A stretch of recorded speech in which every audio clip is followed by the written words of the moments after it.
मंगल मूर्ति मंगलकारी संकट हरण सुजान, भौम प्रदोष व्रत करने से शिवजी दे वरदान।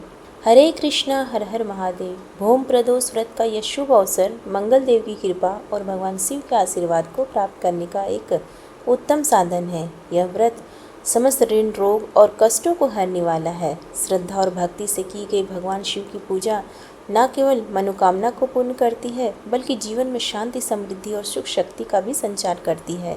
तो आइए फिर श्रोताओं, आज मंगल देव और भगवान शिव की कृपा से जुड़े इस पावन व्रत की एक प्राचीन कथा का श्रवण करते हैं।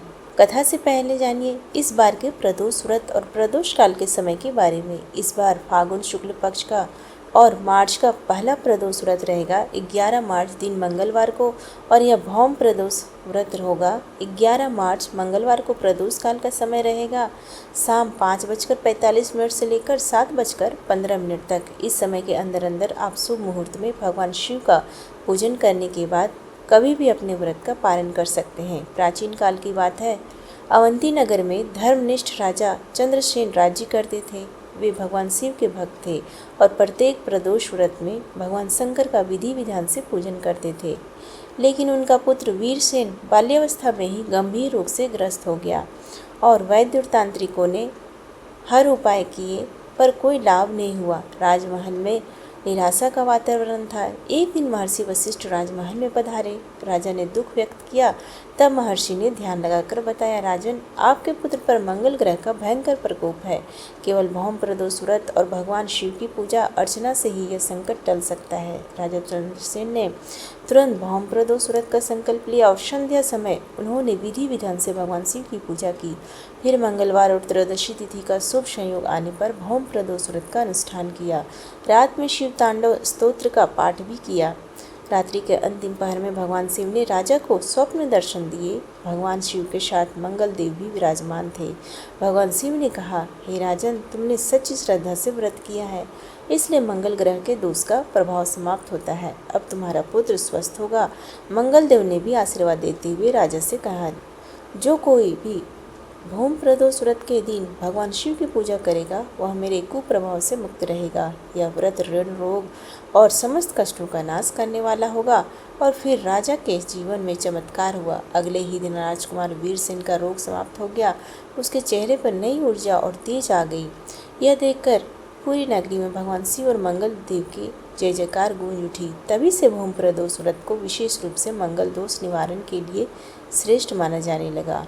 जो भक्त शिव जी को समर्पित प्रदोष व्रत रखते हैं उन पर सदैव भगवान की मंगलकारी की कृपा बनी रहती है।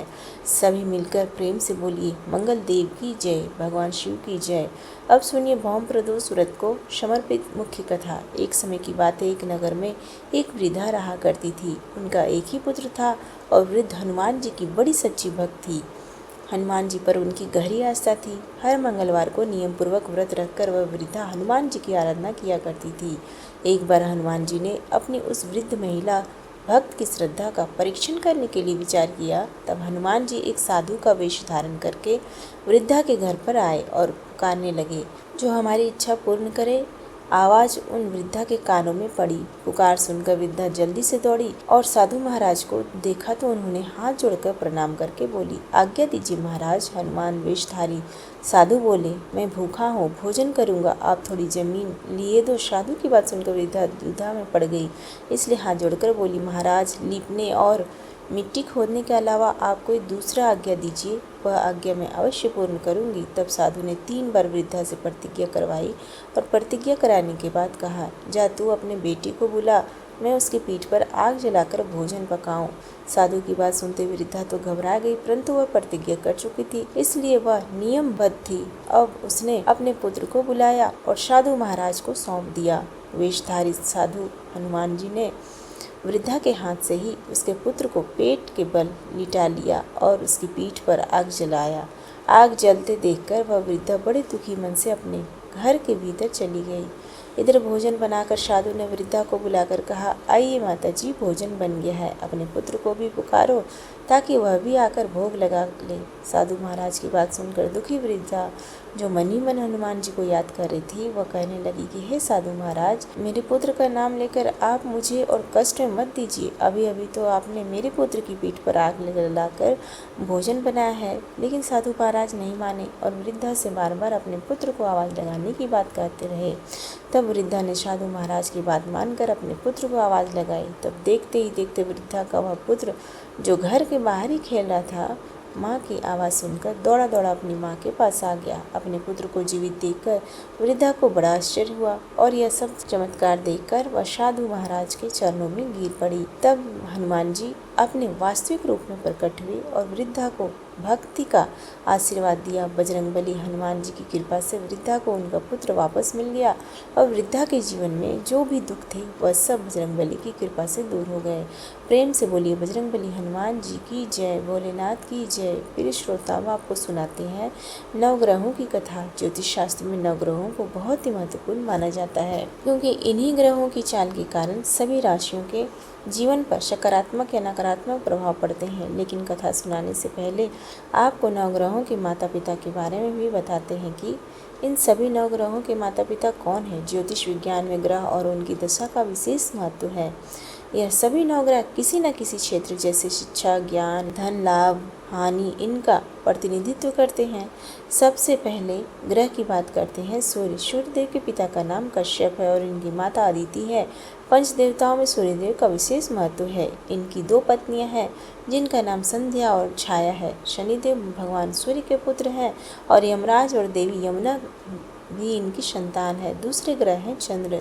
चंद्रदेव महर्षि अत्रि के पुत्र हैं और उनकी माता का नाम अनसुईया है। शास्त्रों के अनुसार चंद्रदेव की 27 पत्नियां हैं जो 27 नक्षत्रों का प्रतिनिधित्व करती है। चंद्रदेव बुध ग्रह के पिता हैं। तीसरे ग्रह है मंगल ग्रह। शास्त्रों में बताया गया है कि मंगल देव के पिता भगवान शिव हैं और भूदेवी इनकी माता है। मंगल पूरी तरह से ब्रह्मचारी है। मांगलिक दोष का संबंध भी इन्हीं ग्रह से होता है। चौथे ग्रह है बुध। बुध ग्रह बुध देव के पिता चंद्रदेव और देवी तारा इनकी माता का नाम है। बुध देव को समस्त वेद और शास्त्रों का ज्ञान देव गुरु बृहस्पति से प्राप्त हुआ था और इनकी पत्नी का नाम ईला है। चंद्रवंश का प्रारंभ भी इन्हीं से हुआ था। चौथे ग्रह है बृहस्पति देव। गुरु बृहस्पति के पिता महर्षि अंगर है। सुरूपा इनकी माता का नाम है और इनकी पत्नी का नाम तारा है। महाभारत काल में मुख्य भूमिका निभाने वाले गुरु द्रोणाचार्य इनके पौत्र माने जाते हैं। शास्त्रों में इन्हें देवताओं का गुरु भी बताया जाता है। पांचवें ग्रह है शुक्र। शुक्र देव के पिता भृगु ऋषि हैं और काव्य माता इनकी माता का नाम है। इन्हें कठिन तप के कारण भगवान शिव से मृत संजीवनी विद्या प्राप्त हुई थी। इनकी पत्नी का नाम जयंती है, जिन्हें देवराज इंद्र की पुत्री के रूप में माना जाता है। छठे ग्रह का नाम है शनि ग्रह। शनिदेव भगवान सूर्य के पुत्र हैं और इनकी माता का नाम छाया है। लेकिन शनि का स्वभाव अपने पिता के गुणों से बिल्कुल विपरीत है। शनिदेव कर्मों के अनुसार फल प्रदान करते हैं और इनकी पत्नी का नाम धामिनी है। सातवें आठवें ग्रह के रूप में राहु और केतु को जाना जाता है, जो कि समुद्र मंथन के जिसके पिता का नाम विप्रचित और माता का नाम संगका है। राहु की 2 पत्नियां हैं जिनका नाम नागवल्ली और नागकणी है। इनका वाहन काले अश्व वाला रथ है। वहीं स्वर भानु दैत्य के धड़ से केतु उत्पन्न हुए थे, जिनका वाहन चील है। यह तो था सभी नवग्रहों का परिचय। अब सुनिए नवग्रहों की कहानी। एक बार की बात है, किसी गांव में एक भाई बहन रहते थे। बहन का विवाह हो चुका था, तो एक दिन भाई अपनी बहन से मिलने के लिए उसके ससुराल जा रहे थे। रास्ते में भाई को एक सांप मिला और कहने लगा, मैं तुझे डसूंगा।